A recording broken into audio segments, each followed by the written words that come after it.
In studio, Chris Hansen. Yeah. He walks in, I gotta be honest with you, I'm like, oh my God, we're all in trouble. Yeah, he's become kind of that guy that walks in somewhere and you don't want to see. It used to be, so a reporter from, I guess, 60 Minutes would be the guy that would walk in and you'd go, oh boy. Mike now Wallace. You're the guy. It's kind of like, oh no, what did I do? Hey, give my mic. Oh boy. Jesus, Opie. I got the mics on. Hello? Nope. Try that one. That one will work. There you go. Yeah, I know. Every time I walk into a place, people kind of go the other way. Yeah. Yeah, it's like, I don't want to, what did I do? I can't.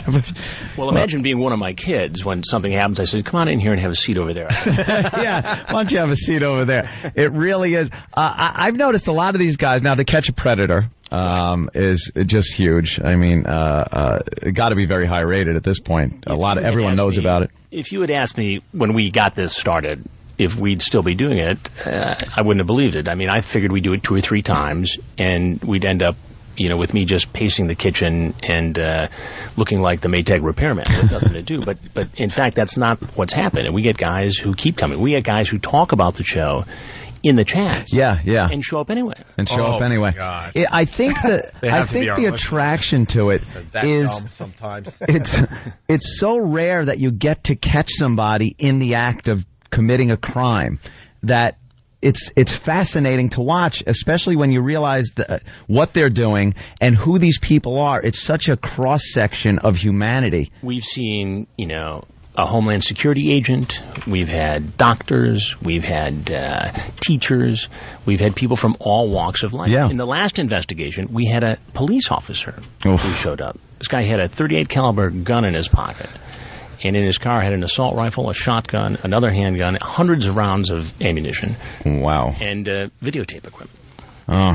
So when he walked in the door and you walked out, what does he do? Well, this was a unique situation and perhaps fortunate for us because we had actually quit for the night. We had been working very late the night before. The decoys had been chatting with this guy. He was several hours late, and they said, this guy's not coming. So, of course, we leave. We go to the hotel, and the minute we walk into the hotel, cell phones are ringing, and oh, my God. And so he had called the decoy from a payphone and said, I'm 10 minutes out. So we scramble, and the best thing that we could do was just get crews out to where the police stopped him at a traffic stop. And so there was no incident. Mm-hmm. But, yeah, it worries you to think what might have happened. Yeah, what might have happened. Yeah. You come strolling out. Could you take a seat right down there? And he starts opening fire on you. Are you nervous about things like that? I mean, we have a very detailed and strict security protocol that we go through, and I'm comfortable based on that. And we adjusted for each individual house and each area. Metal detectors built into the and so we to the door jam. Pretty much know what's coming. I mean, remember we've had the benefit of reading the entire chat log, right? By the time it gets there. So if the guy talks about guns or violence or we'll change up a little bit so we protect ourselves. Yeah, I saw one just recently with the doctor. That guy, obviously, his life destroyed in a split second. This guy comes in, and again, I've read the chat, so I pretty much know where his head's at. And the way he walks in, and I'm watching on the monitor, he strikes me as the kind of guy who's probably going to stay in chat. And because of who he is, it's probably going to be a very interesting interview. So he comes in, and the decoy says, have a seat over there, pour yourself a beverage. I'm going to go change my swimsuit. Some kind of frozen concoction in a blender. And as you know, sometimes with frozen concoctions in blenders, once they get in the pitcher, they freeze up and it comes out in a big chunk. He's a little nervous anyway, so he goes to pour this thing. It comes up and one big block. He just looks like a big dope. He pours it out, it spills everywhere. It spills everywhere. So now he's going to try and clean up his mess and still have this conversation with the decoy who's allegedly changing into a swimsuit around on the other side.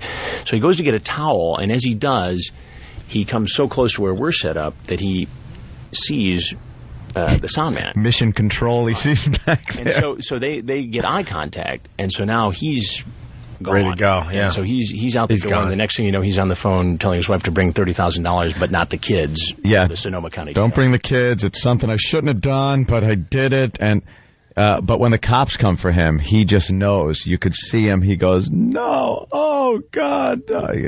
Well, this chat did not just go on for 15 minutes. I mean, he had been at this for days, and it was very detailed and very explicit. So, yeah. Chris, speaking of that, we talk about the show all the time here. We want you guys to let one guy go as a goof. Just one guy, like, you know, he's convinced his life is destroyed or the cops are going to go after him. And the cops are outside waiting, but you just kind of let him walk away. Like he wins the lotto. Yeah, just one guy. Apparently, the first couple of shows, I guess you did let them go? Well, we didn't have a situation in the first couple of shows where police were doing a parallel investigation. We were just doing our story. And in the first one... Oh, so you did have people leave. We did have people leave. Now, some of those guys were prosecuted later. Right. But, you know, we were kind of figuring this thing out as we went along in the first couple investigations. We were in Long Island for the first one. So that's got to really frustrate you guys, because you're like, wow, we caught a creep here, but we can't do anything, and he is going to just walk away. See, we said that as a goof, but in your position, that's got to be really frustrating. Well, that's why when Perverted Justice, the online watchdog group, was approached by the Riverside County Sheriff's Department to have a parallel investigation, we thought that would be worthwhile exploring. Difficult, because you want to have a separation from journalism and law enforcement. We don't want to be a tool of law enforcement, and they don't want to be, you know, an arm of journalism. But we were able to work it out so we could do our investigation. We get our copy of the chat logs from Perverted Justice. Law enforcement gets theirs. We do our thing, and afterwards the police do theirs. Yeah, there kind of is a separation there. It's almost... It's very noticeable. As a matter of fact, you guys are doing what you do, and then a barrier is crossed, and he is now in the hands of law enforcement. That's pretty much how it works. You know, we have total control over our part of it, and the police and the DA's office has control over its part of it. What is a pedophile thinking, though? They've discussed your show in the chat log, because they're all aware of the show, I'm sure.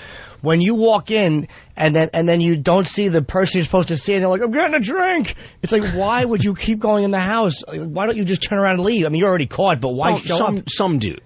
But I think a couple things happen. One, these guys, many of them, develop addictions and compulsions on the internet to the point where the only thing that will satisfy them is this face-to-face meeting with their dream date. And so they blur this line between fantasy and reality, and they justify it, and they show up, and they're there. And the other thing I think happens is a lot of these guys just figure, it's not going to happen to me. Dateline can't be everywhere. Law enforcement can't be everywhere. And the reality is... They're right. They're right. Yeah. I mean, the odds are overwhelmingly in their favor. Are you amazed at how many pedophiles are out there? You brought it to everyone's attention. I had no idea it was an epidemic like this. And now every day we talk about every day you look at the papers, there's another one of these creeps being arrested for something. I think that it breaks down into three categories based on our experience. You've got the young guys, 22, 23, who are opportunists. I'm not saying that it's okay to do what they do. It's illegal and they shouldn't be doing it. But in their mind, they don't see anything wrong with setting up a date online with a 13 or 14-year-old girl who may be sexually active anyway. The other group are the hardcore heavy hitters. These guys would be in the park or the playground or the movie theaters. They'd be doing this anyway. And there's this group in the middle who, without the internet, wouldn't be engaging in this sort of activity. These are the guys who got, you know, hooked into the porn sites, you know, into the chat rooms, and they've really developed. Well, you really think that they wouldn't even be doing this if it wasn't for the internet? I think of the third of the guys who show up in our investigations. Wow. I think so. That's a bold addictive. statement. It's 24 hours a day, 7 days a week. And remember, there's a difference between the classic definition of a pedophile and some of the people we see. Right. You know, we refer to them as predators or potential predators. Pedophile has a very distinct definition. Some of the guys we see meet that definition, some don't. There are guys that are just sadists and hurt children, and it's got to be very satisfying when you catch one of these animals. But are there any guys that have walked in that you've actually, like, whether they get arrested or not, that you've actually go, you know what, this guy I believe probably was a first-timer, and anything that you actually believed? I think so. I mean, almost everybody who comes in says it's their first time, and I'm pretty sure not all of them are telling me. Yeah. But I think there are a handful who have come in, it was their first time. And a couple guys, for instance, we had a situation in Long Beach, California, where a guy had been online chatting with the decoy, and he sends his 15-year-old cousin in there to check it out. Now, this poor kid didn't have a clue. You know, he walks in, and I'm talking to him all of a sudden, and he said, well, my cousin... And he really didn't. I mean, they threw him under the bus to see if everything was okay. And he, you know, he wasn't prosecuted, and, you know, he was fine. So did they get the cousin? They did. Oh.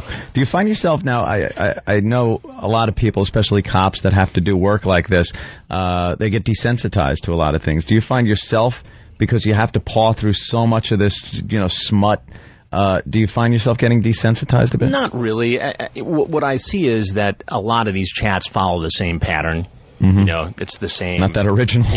What's going on? How are you? Oh, you're way too young for me. And all of a sudden, well, have you ever thought of older men? Do you do this? Do you that? Do the other thing?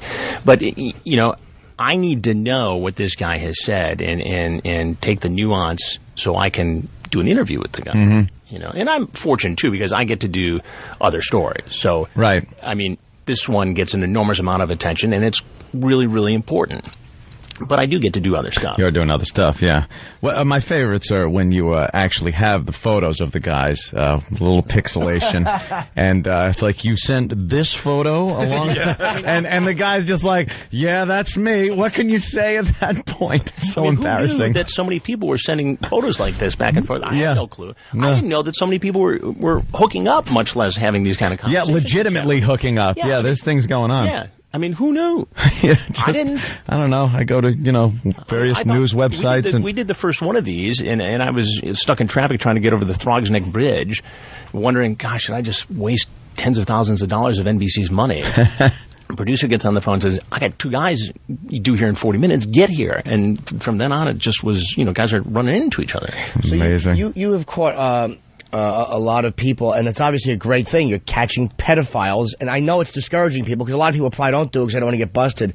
What kind of negative reaction? There has to be somebody complaining about it. Yeah, there are people who think, okay, you should have done it 2 or 3 times, and you made your point. There are people, for instance, in Texas who were critical because they didn't want us doing this investigation in their neighborhood. I would argue that we made that the safest neighborhood in Texas that weekend. Yeah. I would argue that we have a lot of security and precautions in place, so everything was safe.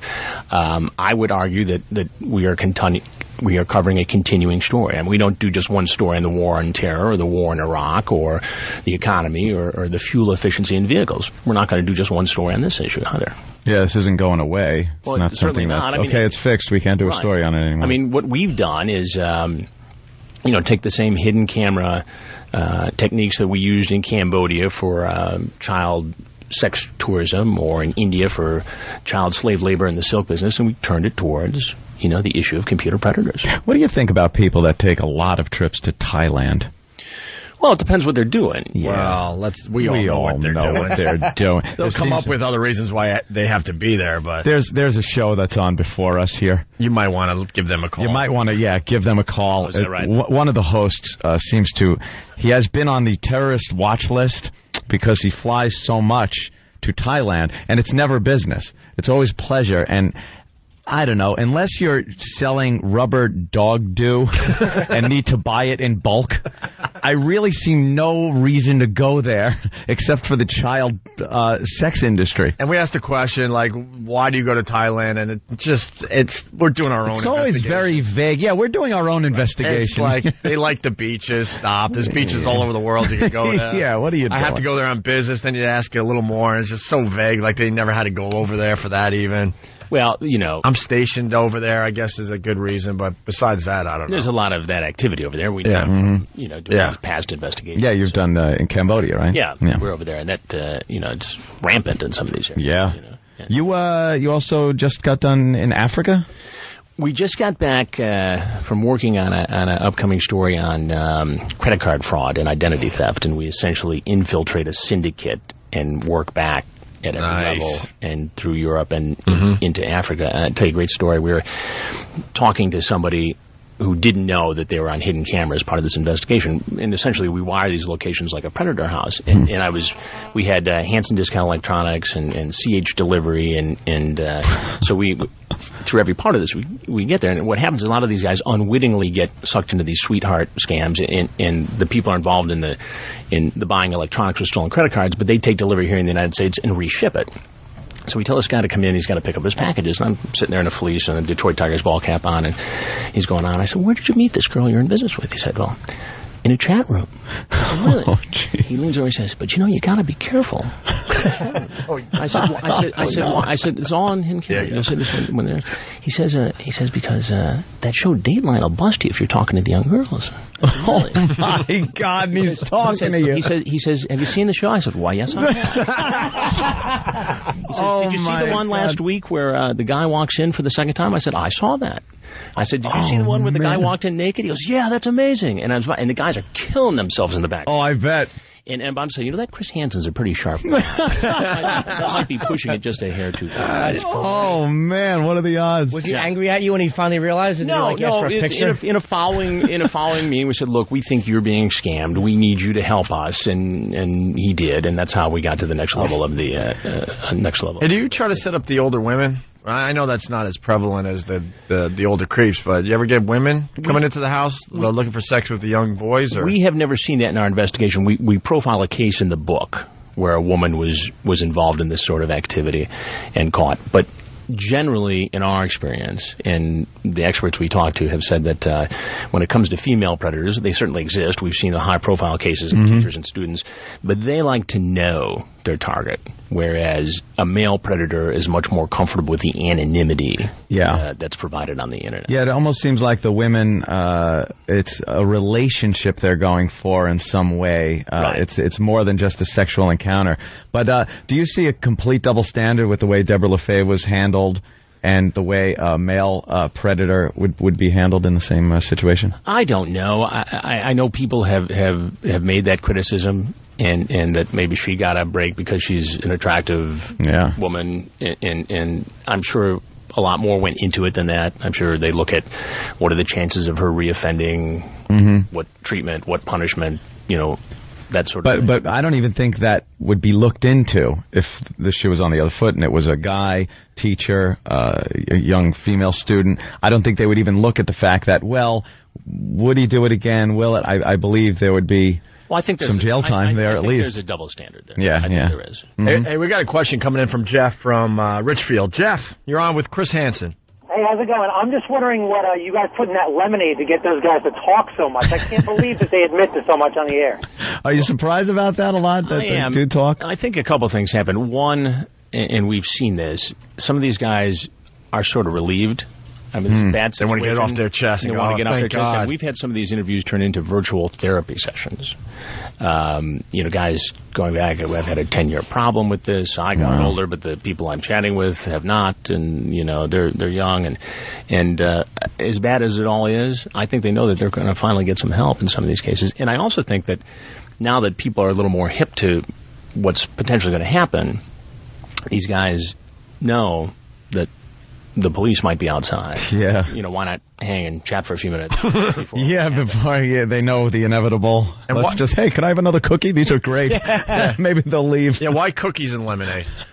This makes everyone happy and comfortable. It started, we had snacks in the first one, and the young actress who looks even younger, who was working as a decoy, actually just made cookies kind of because there's nothing else. Anyone talk about how great the cookies are?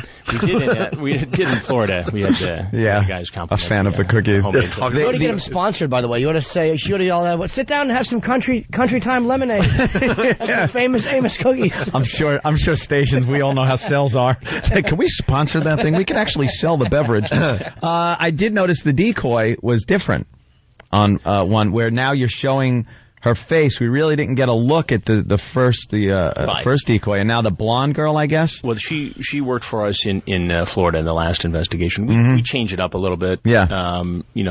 Sometimes they'll work with us for a couple investigations in a row. And I noticed you give her a little more face time in these the latest one. The decoy, was that a conscious decision? It was kind of the way it worked out. We had been doing that little by little.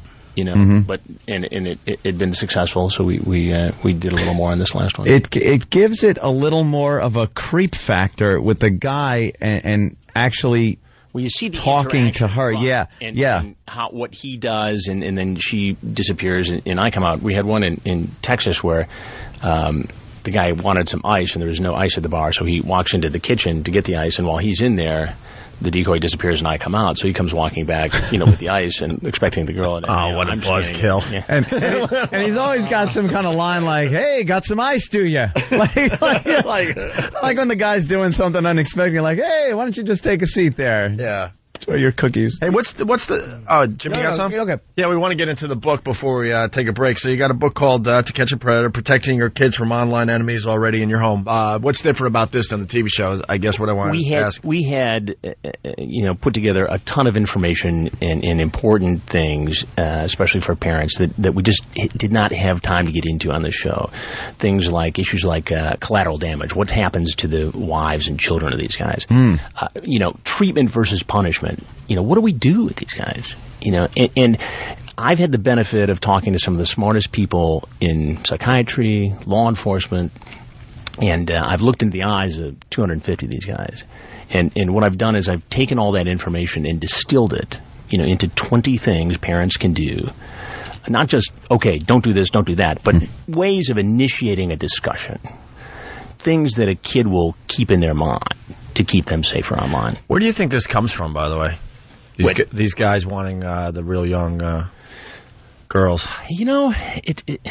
There are obviously some people who are predisposed to this, and I think some guys who are open to the idea but who would not do this without the internet spend hours and hours and hours in the chat rooms and on these porn sites, and they get off on the sites that cater to people who are interested in younger targets. They have on the net too. It's a really weird thing. They have sites that are about young girls, but they're not porn sites. They're just these creepy sites that there was one about this girl Jessie. Like we're like almost like parents put up photos of their kids in bikinis and doing all this non-sexual stuff. Wink, wink. But you know what it is. It's like a really weird line that I think they're having these sites taken down now. But it's almost like legal pedophile sites. Well, there are sites that obviously are catering to guys who are wired this way, but it's hard for law enforcement to stay within the boundaries of the law to take them down because so what? What constitutes child porn? Mm-hmm. And there's a fine line with those sites.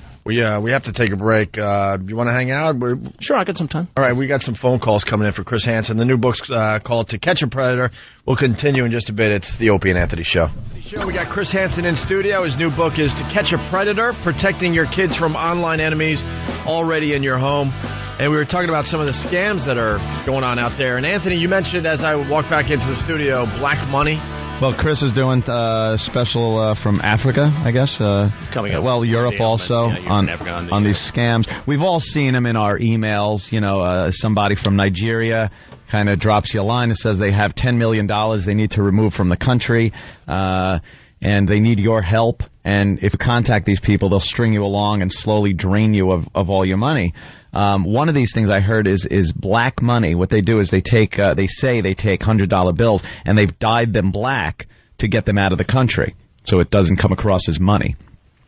And you have to buy a chemical. What is it supposed to be if it's not money? Yeah, exactly. It's in the shape of money, but it's black. It's in a wallet. Exactly. I guess why I'm asking that, it amazes me that people actually fall for some of these scams to begin with. Yeah. Something like that is like, why else would they have to get this out of the country? What they do is they give you a small sample of a chemical, or you have to go to them and they show you how this works, and you'll have all this money. But the chemical is very expensive, and to get as much as you need to de-ink $1 million or so, it's going to cost you a lot of money, and people give them this money. It amazes me that people fall for this. You look at these things, and on the surface you say, who would fall for that?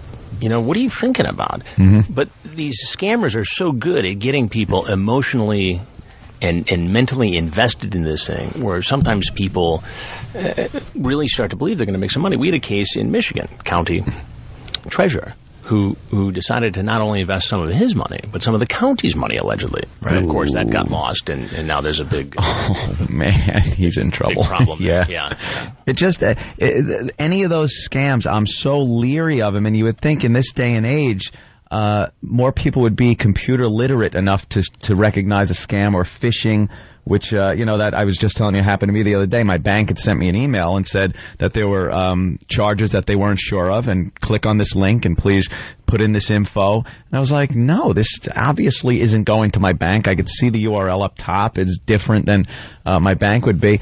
And you would think people would be more computer savvy in 2007. Well, I think a lot of folks, get home from work, click on the computer, and they're just trying to get through the emails. Like, I'll get rid of this and do that. I mean, in the credit card fraud story we were talking about earlier, it's on in a couple weeks.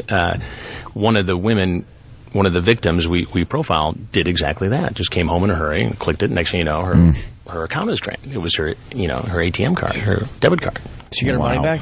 She did, ultimately, yeah. Yeah, the banks are good about this sort of thing. But what was amazing to me is just the volume of fraud that goes on with stolen identities and stolen credit card numbers. I mean, stuff that every day. I mean, electronics and all kinds of products that are bought and then shipped overseas to sell. It's a $billion business. The internet has opened up a whole new landscape for this too.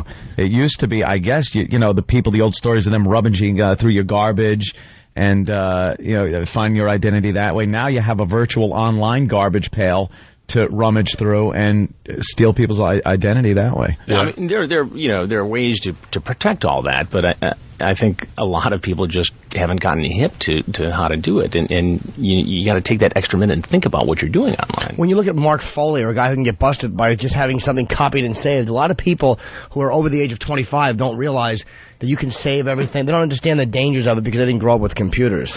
Hey, I got to go ahead. Answer that. No, I was just I got an interesting call. I want to make sure you Sure, absolutely. It's just like, you got to teach your kids not to give out all kinds of information on their social networking sites. I mean, these predators, for instance, whether it's a financial predator or a computer sexual predator, these guys are really good at taking bits and pieces from a kid's MySpace and getting into a conversation and grooming the kid over a period of weeks and finding out where they are and setting up a meeting. One of the things is we say be careful of strangers, but some of these predators are so good at developing a relationship, the kid doesn't think it's a stranger. You've built up like an outline of what this kid's about, interests, and now you can kind of talk like you're interested in the same things. And kids have to know that, that these guys are out there. Hey, I got an observation. You have a way of looking at people. You're not looking at my soul, are you? Anyone else getting a little paranoid as he just looks deep into your eyes when he talks? It's like, look, man, I have nothing to hide. All right. Well, keep your hands Opie, you barely have nothing to hide. Like, why is he looking so intensely at me, man? We got Laura from Glen Cove. Laura, you're on with Chris Hansen. Good morning, fellas. How are you? Hello.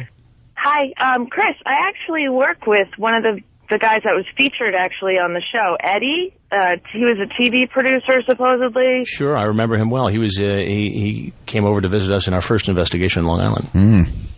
Yeah, he's definitely creepy. He had actually, it was a rumor going around that he was on it, but no one could find the footage online until finally someone that doesn't even work with us, they actually work in another office in the same building, had pointed it out to us and showed us where to find it. This was a guy who came over after an explicit online conversation, and he knocks on the door and comes in, and he says to the decoy, says, tell me you're 19. And she says, well, I already told you I'm 14.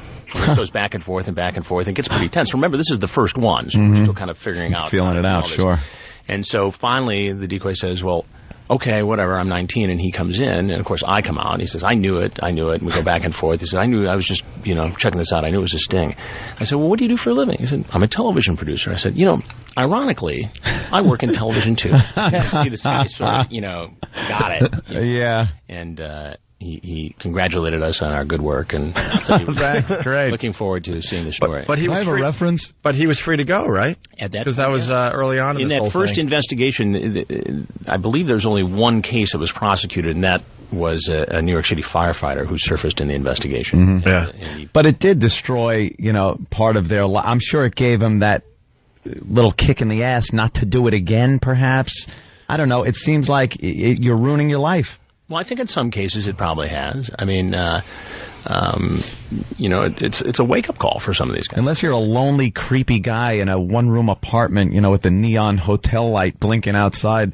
A lot of these guys have families, jobs that, would just be completely destroyed. Well, people always ask, what's the profile of one of these guys? Well, as you've seen in the stories, and we talk about it in the book, these are guys who come from mainstream American movies. Now, we get, our percentage of creepy-looking fellas, don't get me wrong, but the vast majority of them do not have the word predator tattooed on their forehead. Were there any times that you felt like you were really in the room with like a sociopath, like a real problem who could be a problem for you, or you're in danger? We've had, I don't know, a couple of tense moments. In California, a military guy was there, and he'd already taken off his shirt, for the hot tub, and walked around and saw us, and we were face to face, and there was a split second there where I thought, this guy is thinking about whacking me. I mean, and he's got the guns to do it, and it was quiet for a minute. I said, why don't you, come on, let's talk over there. Let's just sit right down over there. And he calmed down, and we had a long conversation about the whole thing. Well, you do come across, and I think a lot of these guys think you're a cop. When you come out, you don't identify yourself as an officer, but and you don't see the way cameras there. Yeah. I think it's the way you carry yourself, and you kind of you take control of the situation. You tell them, hey, sit down. You're kind of, presenting yourself as an authority figure, and I think that helps out. Well, I think some of these guys think I might be with law enforcement. I don't try to be that way. I think some think I might be the father. We've had that. Tell your daughter I'm sorry, I would never do this, or tell your son. But your daughter's a slut. Jesus. Hey, real fast, Laura. So what happened to Eddie? Oh, well, he's still around. I'm not going to say where we work. We were in sales, though, and I could tell he was giving you a pitch there, Chris, when he was talking to you. But I actually took over his old seat with his computer, and me and the IT guy, it must have taken us hours to get all the porn off it. Really? On the computer, yeah. That's interesting. Was it child porn, or was it just regular stuff?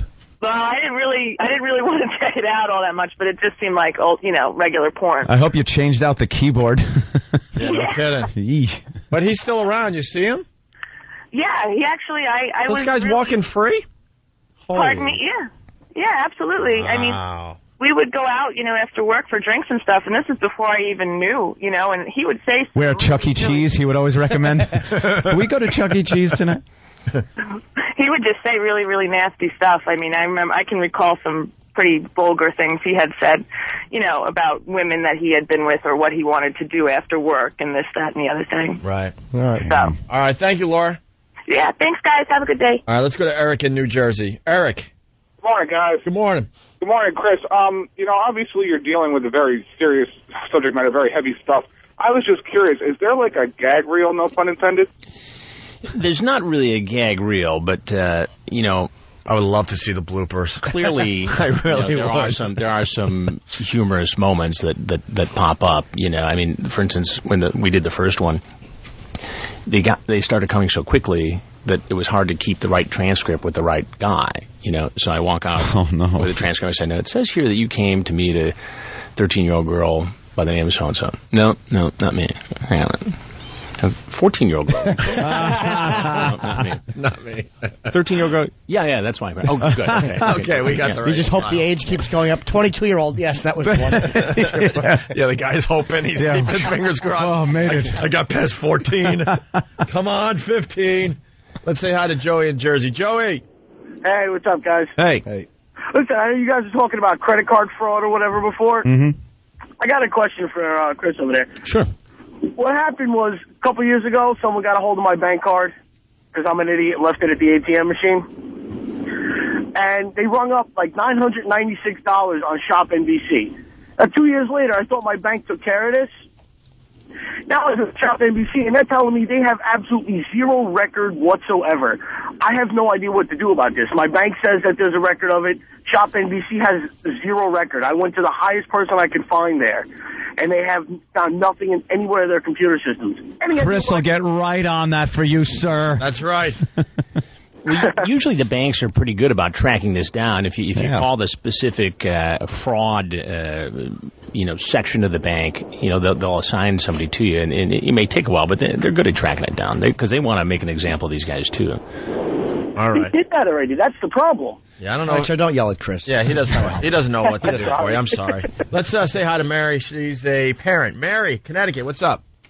Hey, Chris. It's Mary, Pierce's mom. Hey, Mary. How are you? Good. I just want to thank you Well, I appreciate You that. have addressed and you are taking care of all of our worst fears. And I've always felt, Chris, that you were going to do something very special and important. So I run around my house saying, told ya. Told ya. So thank you, Chris. Sounds like a fan. Oh, you wait, no, nice no, of she you, Mary. knows I appreciate Chris. it. She Yeah. knows Chris. Can you hear me? I sure Yeah. can. All right, Mary. Thank It's you. very nice of you. Thank you. All right, and finally, Mike in Queens. Mike, what's going on? Hey, good morning. Good morning. I got a couple of questions for Chris regarding his show. I mean, I'm all for prosecuting predators and stuff, but it's kind of like not realistic. He never mentions about his decoys, what they're saying to entice these guys into these chats. They really don't mention how they get them. And also, you know, in real case scenarios where children are talking to these predators and stuff, he really doesn't bring up the point that their level of responsibility for that. I mean, hundreds of thousands of children out there are talking like this to people as a form of entertainment, and they're enjoying it, and, you know, with the MySpace and all that stuff like that. It's like, and even Chris, when he's doing this in a form of entertainment with his sarcasm and wisecracks. We laugh at it. I love watching the show, but I watch it for the entertainment value, not the shock value of it. Well, I'll say a couple of things on that. One, you know, when these decoys from Perverted Justice set up in a chat room, they have a profile that includes a picture that's unmistakably underage. They never make the first move. The guy always makes the first move. Always. And in the vast majority of cases, the guy is the one who first brings up sex. Mm-hmm. So that takes care of the one issue. In terms of me being a little creative with the questions, I think sometimes that gets a more detailed response from these guys. Mm-hmm. All right, Mike. I'm sorry you're disappointed that he's I'm not busting disappointed. pedophiles out I'm there. not disappointed. Hey, Mike's an ass. Let me What tell you. about all these 6-year-olds? Mike, I'm going to look forward to seeing you on the show. Yeah. All right, Mike. Thanks, Mike. We got to leave it there. Go ahead, The Jimmy. book is called To Catch a Predator. It's just great stuff. Protecting your kids from online enemies in your home. It's a lot more detailed than the show is, obviously. And Chris Hansen, man, you do a great thing. Thanks, guys. Really, Thank you. pleasure being Thanks here. for coming down. My Yeah, pleasure. absolutely. Barry from Pittsburgh. Chris Hansen would be a fun guy to hire to do a surprise birthday party. Can you imagine? Have the guest of honor walk into an unfamiliar place and then have Chris greet him? That would be hilarious. Why don't you sit down and have some birthday cake? And just before he has a heart attack, surprise! What do you got, Ant? Here for sign. Got a little I don't package. know. I don't know. Why am I opening this? Oh, it says, attention, Anthony. Aw. What is it? I don't know. It's a box. Hopefully it's someone's head. What is it? Wait a minute. It's a USB port missile launcher. What the hell did people give me? What is that? You plug it into your computer and you launch little Nerf missiles. It's great. You should get on your hands and knees and open your asshole and have someone fire them at you, lucky dog. Said I wasn't gonna. By the way, I'm looking at my picture with Chris Hansen, Yeah. and I don't know how my girlfriend's pussy gets wet. I don't know how she pulls it off. What an ugly motherfucker. Oh, Jimmy. I was Your girl doesn't think you're ugly. You That's made what's a important. funny face. It would, but my neck and my hair. What an ugly motherfucker. Give me the Pal Talk camera. I'll show him. It's disgusting. I don't know which one's working. Mine isn't, of course. Why would it be working? We got Chris Hansen Yes. from To Catch a Predator. Mm-hmm. That show is beyond huge, Oh, yeah. obviously. He's been on our show a couple times, on the phone, in studio. Yep. Let's get him in here. Sure. Chris Hansen, everybody. Oh, Steve's going to get him. Oh, okay. They're doing marathons now on MSNBC, 9 to 4 in the morning. Yeah, love it. Got a little surprise for him. Hey, how are you? Good. Why don't you take a seat over there, Chris? I know that was coming. Enjoying the cookies and lemonade? Well, you know, we had brownies at the last... Take a seat. Brownies, did you? Brownies. Exactly. So, what are you doing here? I just came to be on the Opie and Anthony show. On the Opie and Anthony show. Well, yeah, I've been here Yeah. before. You've been here before. So you've done this before. No, you're supposed to say, it's not your first time. So it's not your first time. I have a few You have transcripts. of things that, well, let's listen to them together and see if you recognize any of these. Is this you, Chris? I'm not going to avoid the subject. I would like to make love to you after we are done boot shopping. I have a serious fetish for boots. Do you have a fetish for boots? Is that what you were saying in this? This is like the being put on the spot here. It's well, you did say that, didn't you? I believe that's your voice. Do we have another clip for Chris? I can't control my horny level. I want to blank your brains out. I can't help it. You know, when I read that back to that particular potential predator, there was something in the back of my mind that said, that could come back to haunt me. Oh, so you're saying you've read this back? Before. This was in reference to a 15-year-old girl. Well, it was. I think we have one more clip. Chris, is this you? Remember, sex is a little nasty. I don't want your dad to find stuff in his bed. Chris, you're a responsible journalist. And now you understand your life is ruined. I'd like to bring our camera crew out here. You do realize this is on video. You're supposed to say, there's something I've got to tell you. We're Opie and Anthony. We're on 92.3 K-Rock. He invented this game. Yeah, but He's so damn good at it. Yeah, but he's sweating a little bit. Just a little bit. You can hear it. Early. We usually shoot these investigations at night. I have the whole day to prepare. I'm sorry, our camera crew's not as big as yours. No. Exactly. I love when they come out with the booms too. That's fantastic. Well, you got to hear everything. Well, Chris Hansen. Wait, can we play the last one? What is there more? Well, we had a whole bunch, but this one we just got to play. All right, let's hear this one. Creepy hearing Chris Hansen say this. You are ready to have my thang in your... Oh, jeez. Was that a black dude? Well, it was typed off as a thang. But I'm saying the way he had to add thang. Well, he's just reading the transcripts as they come out. Exactly. Yeah. It is what it is. His monotone... non-attached reading style left at the thing. You don't want to sound like it's tittillating. Baby. But here's the thing. A lot of times, I'm talking to these guys, and they're not very vocal, and sometimes the best way to get them to talk is to go back and read the transcripts. And I read them, verbatim. Right. And we try to balance, showing people what these guys are capable of doing and not trying. Yeah, we get one of the black dudes, the soul shake, like the extra black. Like he was like, "What's up, man?" and gave you the thing. You just follow along with the. No, but I did in the last investigation. I did get a This was the guy who was the fan of yours. Hey, we've been playing. Wait a minute. I can turn this around. He invented it. I'm telling you, I've seen you walk down the street before. I'll let this go so long. I'll flip this around. Wait a minute. We're still arguing the fact if this guy was an actual fan of our show. Oh, it's so true. We have a lot at stake here. Well, we think he might have been a casual listener. Casual? Oh, no. Oh, no. This guy came in, and he had the conversation with the on-site decoy in this most recent investigation, and she was brilliant because she could really engage these guys. So not only did we see this online grooming and this contact, we saw this play out in real time, and these guys were saying, I'm going to do this, I'm going to do that. And so this happens, and it comes time for me to walk out, and he says, you're Chris Hansen. And I said, how did you know that? He goes, I'm a religious viewer. I never miss an episode. I pull them off the internet. And before I can formulate the next question, he says, oh, and I heard you on Opie and Anthony. You're pretty good.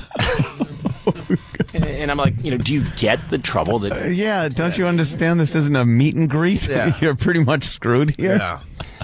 Oh, my God. Can I ask you a question, Chris? Absolutely. Why don't you... I watched the show. Matter of fact, they do marathons now, like...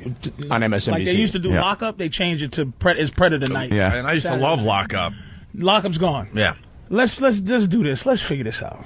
The age 13, 14, all right, there's so many guys that get caught that there has to be something about that age that has to be a teetering age.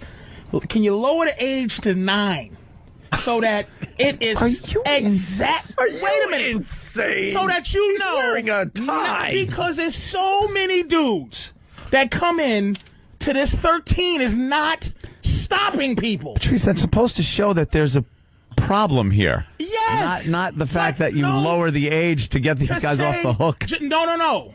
Not to get him off the hook. See, I was with you if you said 15. Wait a minute. No. Jesus. Lower the age to 9. Let me make sure you understand it. He's in shock over there. Listen to this. Listen, I don't care if Chris is in shock. Listen to this. Stop being a journalist for Clearly. a second. Meaning the perverted justice people Right, the decoy. lower the decoy age to something fouler than 13. You know, you Most understand people what I'm say saying? 13 is foul. Don't try to back me into a corner. I'm not saying backing you into a corner. You gotta 13 explain a is little. an arguable age. I'm going to tell you why. I talked to my girlfriend the other day.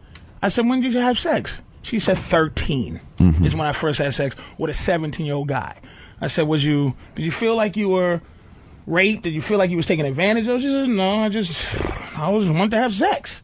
So I'm saying there's a few 13-year-olds that are having sex, I think not under the coercion. Yeah, but they don't want So- with 30-year-old guys and but stuff. make It's- the age 9 so you go, because Well, I people think- are going 14. But people are saying, to Chris, 13. Chris, The let law is Chris the law. answer. The law Yeah, is he's the the law. expert. And the reality is this, and I understand your point, but I think from the decoy's point of view, when perverted justice does this, they try to set up the most realistic scenario.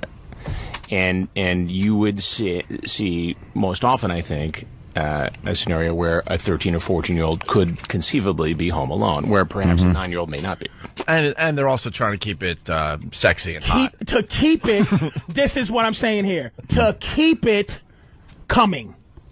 So that if you lower it to 9, dudes that do that, you go, let's work our way from the bottom. Because 13 and 14, basically what he's saying, it's an appealing age to come for dudes to be like, 14. Well, it seems to be the age that a lot of these girls and guys, these predators, are using the computer and communicating with each other, are mostly in that age bracket. Well, I think that's the age bracket that these potential predators target, because those are kids who are online and they're curious. Right. And they're out there in the social networking sites and in the chat rooms, so naturally they become the targets for this type. Yeah, they're going for where the targets are.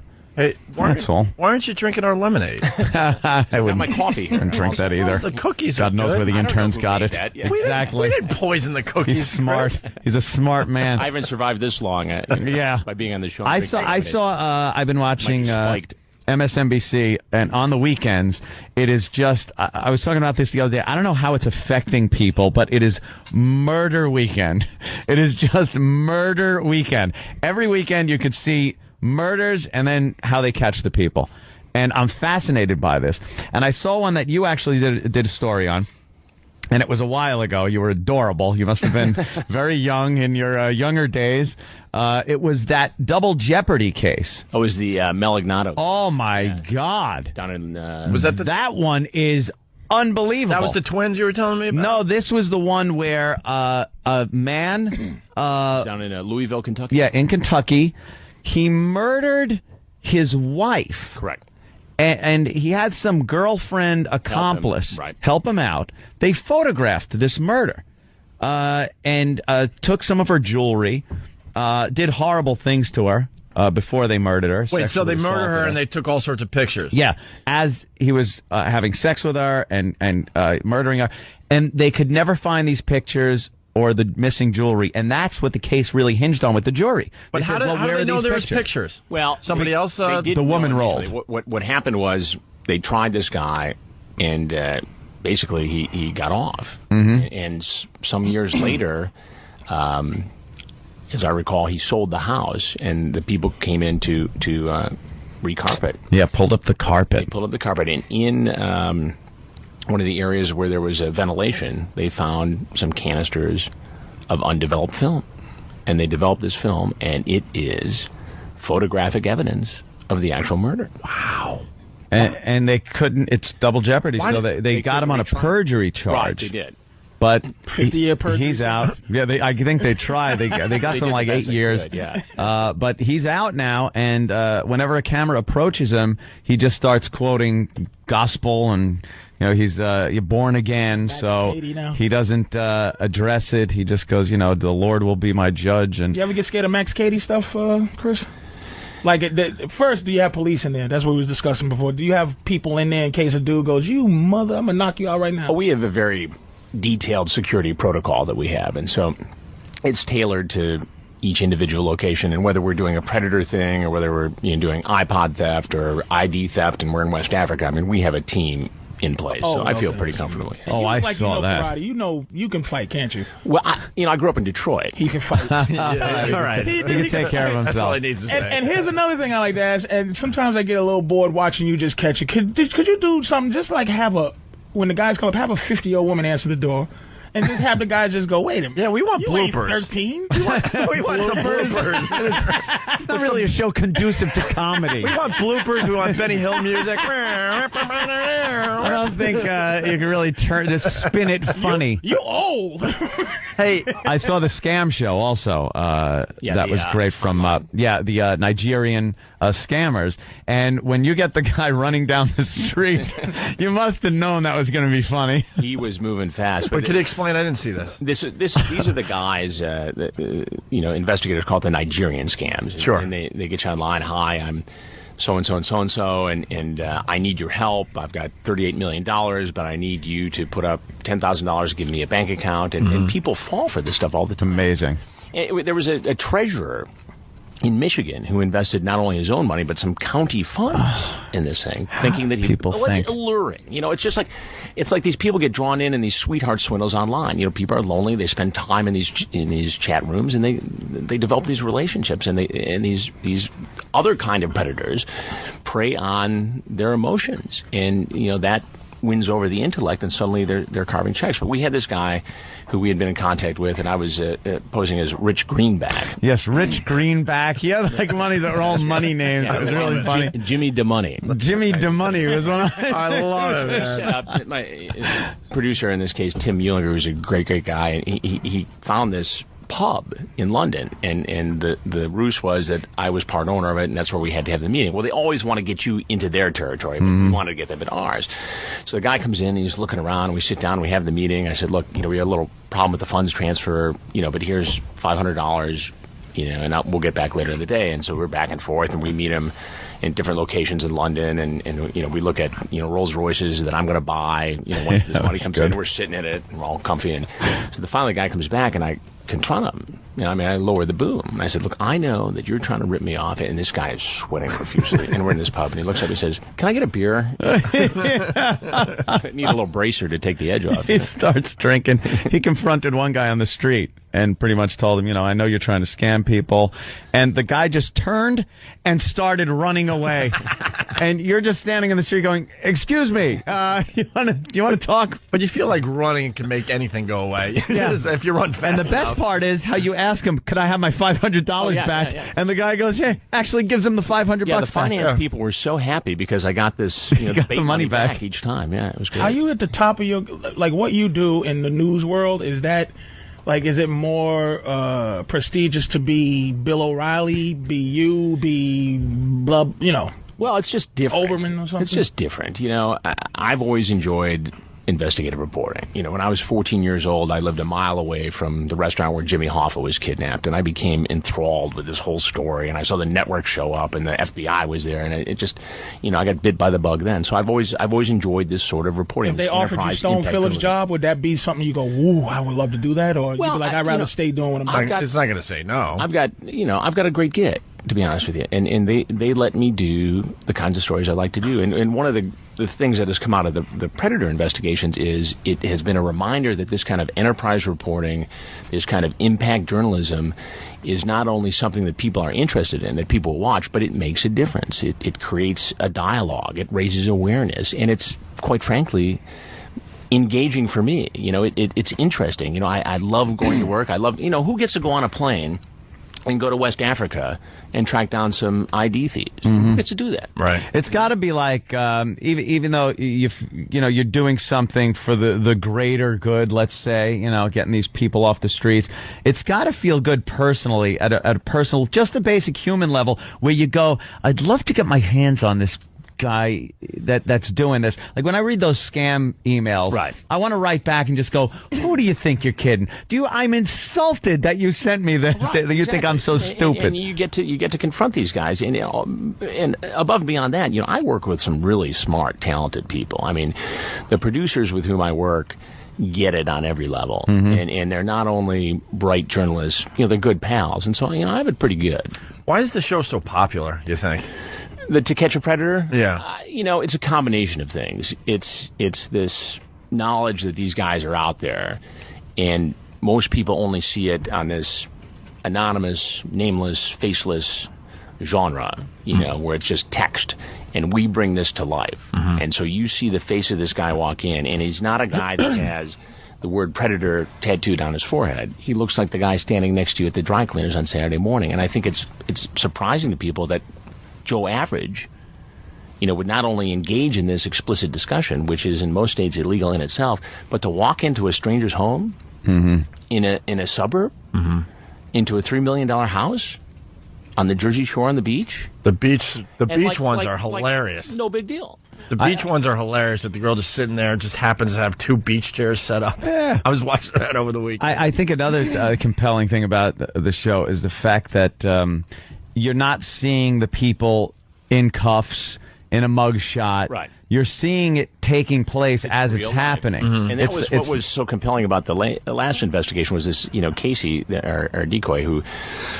18-year-old college student, theater, dance, who looks... She really looks the part. It was amazing. And she was really, but she was really smart, and she had the ability to engage these guys in a way that we had not seen before. And I think it was startling to people to see this real-time, live grooming process take place. After the first time, did you go, after you did it the first time, did you go, we might as well make the best of this because this will never be able to be done again? And you're like, wait a minute, every week we're getting 15 dudes to come see? I figured we'd do it, 2, maybe 3 times. And when we went to Riverside County, California, which is the first time we did our investigation and law enforcement did a parallel investigation, I really sort of thought, wow, what are the odds that we're going to have anybody walk into this house? We may come back with nothing but video of me pacing in a kitchen like the Maytag repairman. And this is the one where we had 51 guys show up. 51? Guys were running into each other. We had a Homeland Security agent. We had teacher. We had, guys from all walks of life. Can I ask you a statistical question? Sure. We see the guys on your show. Right. How many dudes and how many teenage girls, how many times is this scenario that you playing out with Perverted Justice happening in real life? Yeah, that's not getting caught. It's impossible to tell because of the nature of the internet. The Justice Department really doesn't have good figures on this. I mean, they can tell you how many murders take place in any given city. They can tell you the recidivism rate for any given crime, but you can't track this stuff. We know anecdotally that we can go into any city in America and have this happen. But in terms of how often it really happens, nobody really knows. I mean, that's the nature of the internet. And you keep it at the letter of the law. Like earlier, you go, hey, it's the law. Now, is there something where you ever discuss in your own mind or to people like where you go, okay, here's the age? Because there's a lot of Indian dudes on your show, and they're shocked. And I do stand up, and I talk to Indian dudes, and the age is something ridiculous over there where they're from.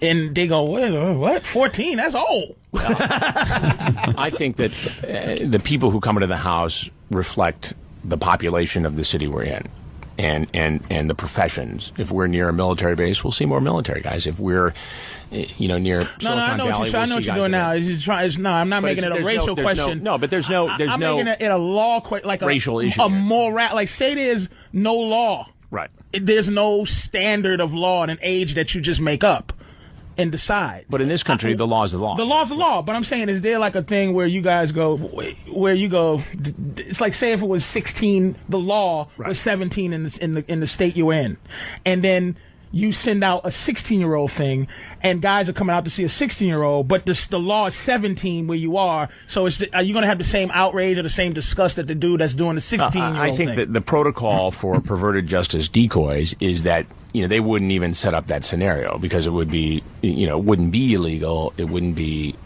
No, I mean, like, if 16 was... a little marginal Like, I was call reading this right thing, there. like, I think California's like 16. Let's go to Mike in Jersey. This comes up a lot. Mike, go ahead. We got Chris Hansen on our show. How you doing, guys? Notice how he said "shut up." Yeah. Did you notice that? All right, what's your question? Well, I think it's entrapment. I think it's wrong. I mean, say... I don't think he mean... Dude, calm down for a second. Wait a minute. I don't think he meant set up as in setting them up. I think he meant the scenario, and because cameras, police, things have to be set up, houses, so he's not saying he's trying to entrap the people. He's saying the scenario, he's not going to set up a 16-year-old scenario. I know the guys are scumbags, but it's still entrapment. You must get that a lot. Yeah, well, here's the entrapment. Here's why it's not, and it's because when the perverted justice decoys go into the chat rooms, they simply have a profile which includes a picture that's unmistakably underage, and they sit and wait. They never make the first move. It's always the potential predator who makes the first move. And isn't it the intent that is the crime? That's why a lot of people say, well, I was role-playing. Right. It varies from state to state, the laws do, but in a lot of states, the online solicitation in and of itself could constitute a felony. Regardless of who's on the other end. Well, if it's somebody who they believe is underage. I mean, the police do sting operations all the time, and the decoy is not always, a 12 or 13-year-old kid. Sure. But that's how these people are called. Right. Hey, we're running out of time here. We want to promote the... you're doing something on Dateline there, Chris? Tonight at 10 Eastern, we are doing an investigation into iPod theft. And we didn't realize what a problem this was until one of our senior producers' sons had his iPod stolen. So we decided to go out and see if we could track these things and who was taking them. So we bought about 20 iPods, and we inserted into the package software. So whoever ended up with this thing would register with Apple and register with us. So then we had this 32-foot RV, right? And it's outfitted like a Predator house, hidden cameras and everything. And it's got a banner on the side saying music giveaway. And so when we'd identify where one of these things was, we'd pull up, and the producer would get out with balloons and a camera crew, a la Prize Patrol, knock on the door and say, you're eligible for this free music giveaway, this music download card.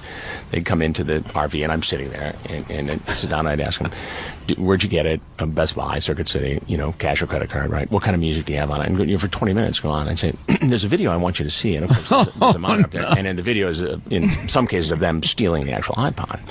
And it goes back around to the question, should Apple do more? Could it do more? What's the responsibility to track these things, given the fact that, this eye-jacking, right, as it's called, is epidemic? You know what I'm thinking? So the guy goes into the RV, he sees you like, oh, no, I didn't touch her.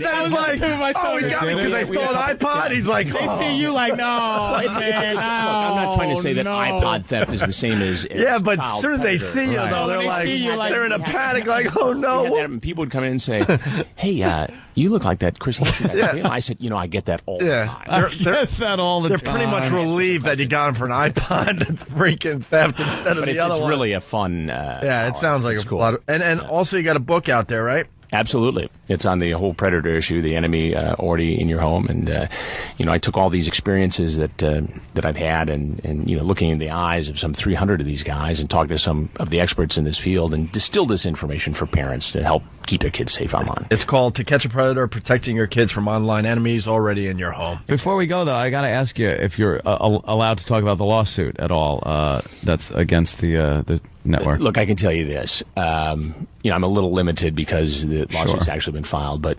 the lawyers have gone through the claims.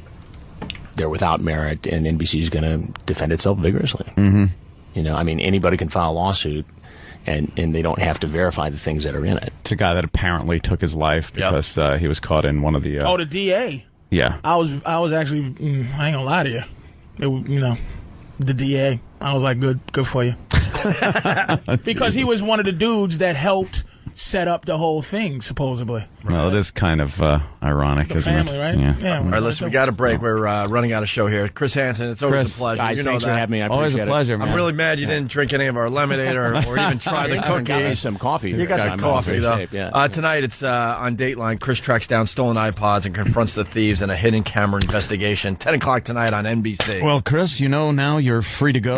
I think you know what's waiting for you outside. Thanks so much, man. Always a pleasure having you on, man. I appreciate it. All right. Chris Hansen was great, wasn't he? That was fun.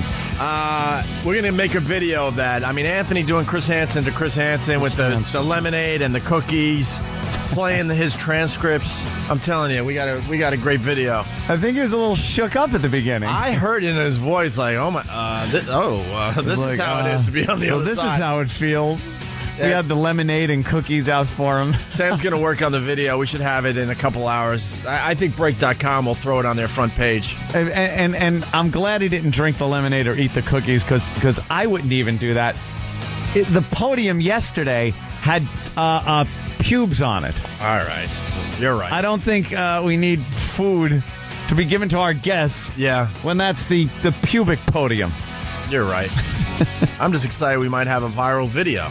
Maybe. Everyone's about making that viral video. Let's be honest with each other. Exactly. And we think we got one that might get a few hits now if Sam cuts it up nice. Maybe.